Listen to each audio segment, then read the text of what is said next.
Yo, para sa dagat ng bayan, para sa mangingisdang pinapaalis sa sariling karagatan,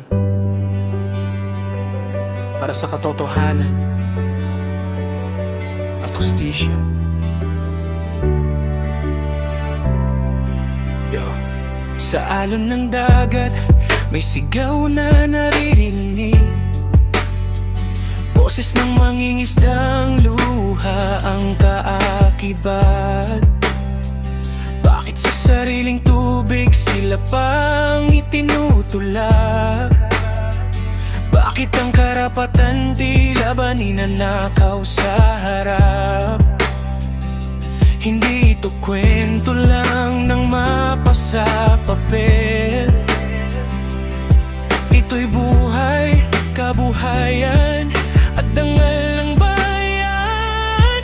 Sa batas ng mundo malinaw ang desisyon, hindi pwedeng takpan ng lakas o impluwensya. Dagat ng bayan, hindi agawin kahit gaano kalakas ang hangin. Sa batas, diplomasya, tapang ng bayan. Sa tulong ng Diyos, tagumpay makakamtan.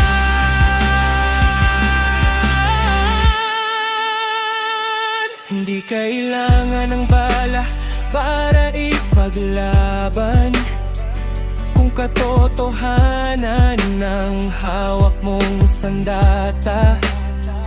Pero kung kailangan ng bantay sa karagatan, may sundalong handang magbantay sa bandera. Diplomasya sa mesa, hindi sa dahas. Bawat salita